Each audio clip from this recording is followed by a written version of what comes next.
Of course, the contention was that Jessie Duarte did not want you to ask any questions that was not on a media press release. I mean, we don't do that. We ask the questions that we need answers to.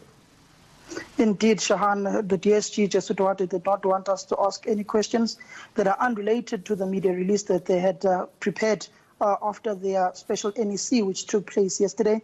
When she got there, she basically said she won't be taking any attacking questions from myself or from eNCA, and that all those questions should be directed to Duarte, the acting spokesperson of the ANC. So from the onset, she may have come to that media briefing with a preconceived idea on behalf of eNCA and my own personal persona that she won't be taking any questions from me, or even referencing a particular incident where we broke that story of Zizi Godwa having a rape case lodged against him at Luthuli House. That's the last incident I had with Jessie Duarte, Dr. Nkosazana Dlamini Zuma, and Dumo Dlamini at the ANC's headquarters.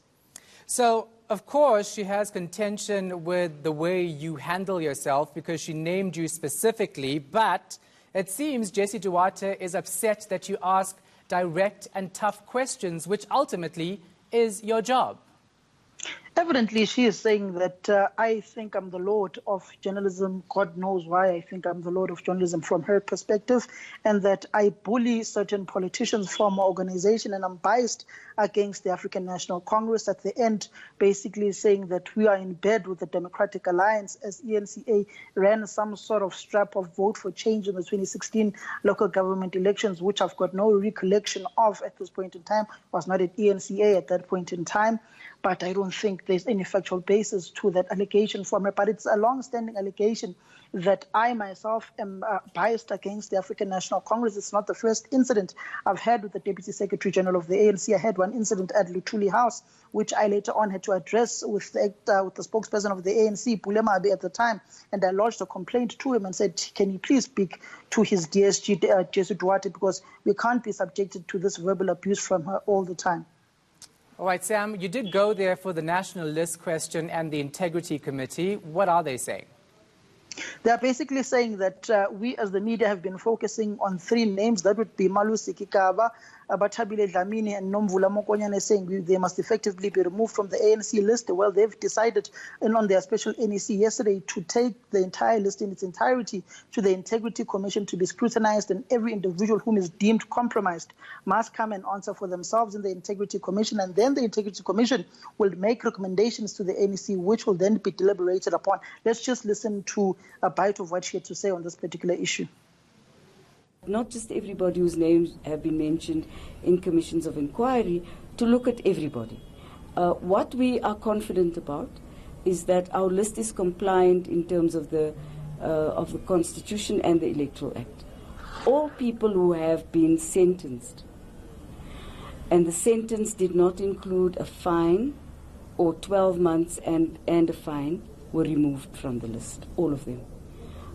So therefore, everybody who's on the list now has not gone through the criminal justice system and has been taken through any court of law. And we're also very concerned that natural justice must also be applied, where people's side of the story must be put before they are accused or judged in the court of public opinion only. Natural justice is an important element of our jurisprudence as well.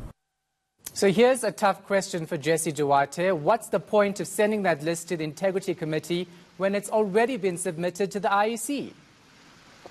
Well, it's not yet clear why they are sending it to the Integrity Commission now, but it's obviously after certain quarters of society cautioned the ANC and the ANC Veterans League and stalwarts speaking out against the ANC list, appealing to the conscience of some of its members who are who've got adverse court findings against them whilst they were still in departments where they were in the executive as ministers, and some whose names have been mentioned in various commissions of inquiry, particularly the State Capture Commission of Inquiry. So basically the ANC will await the Integrity Commission's report, which has to be done with its work within 2 weeks.